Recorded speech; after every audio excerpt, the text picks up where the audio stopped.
Представители Абхазского института гуманитарных исследований Республиканской общественной организации по увековечиванию памяти погибших при защите Отечества «Абхазпоиск» и Абхазского отделения Общероссийского общественного движения «Бессмертный полк» привели в порядок захоронение майора Ивана Ивановича Аршавы, командира 121-го горнострелкового полка 9-й горнострелковой дивизии. Администрация Сухума установила ограду, и теперь приведен в порядок сам памятник. Иван Аршава – обычный человек, ставший защитником, примером храбрости. Много лет назад его, как и многих других, объединило общее дело – защита Родины от врага. Сейчас нам остается только чтить память таких людей. Одна из форм деятельности Абхазпоиска, наряду с поисковыми работами погибших, пропавших без вести защитников Отечества в ходе ВОВ, это также уход за воинскими захоронениями.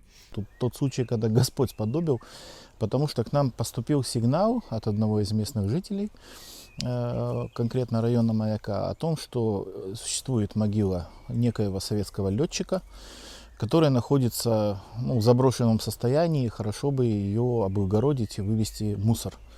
И как только мы подошли к этой могиле, он нас провел, посмотря на фотографию, я понял, с кем и с чем мы имеем дело. Это был именно тот командир полка, которого мы безуспешно все эти годы искали и, наконец, нашли. В рамках работ совместно с военнослужащими 7-й военной базы, прямой правопреемницы 121-го горнострелкового полка, поисковики вывезли с территории полную машину мусора. Обезжирили, обштукатурили, ошкурили его перед этим 3 слоями краски белой, потому что он был белый. У нас сохранилась фотография 1962 года, каким он был, и в соответствии с теми фотографиями, первоначальный его вид, какой был, мы постарались так сделать. И красная звезда, соответственно, табличку чуть-чуть тоже почистили от мха, от различной грязи. Обновили его имя, фамилию, отчество, звание воинское и дату рождения и смерти. Николай Медвенский также сообщил, что долгое время на могилу приходила жена погибшего. О детях пока документально ничего не известно. Тот момент, когда он погиб, с большой долей вероятности можно сказать, что дети были. Мы сейчас подключили поисковиков, как раз с Павловского рудника, и вообще с тех регионов, которым, конечно же, лучше, виднее, да? Где и как искать.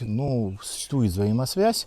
Будем надеяться на то, что потомки Ивана Ивановича обнаружатся, будут выявлены. Мы их пригласим, безусловно, сюда, в Абхазию. Герой битвы за Кавказ. Он внес решающий вклад в срыв планов немецкого командования по разгрому советских войск на Клухорском операционном направлении и прорыву к Сухуму. 3 сентября 1942 года он подготовил и провел контрнаступление, в результате которого враг был отброшен из долины реки Клыч на 14 километров к южной подошве перевала Клухор и больше никогда не предпринимал попыток выйти к побережью Черного моря на данном участке фронта. Аэлита Арутюнян, Камила Джопуа, Абхазское телевидение.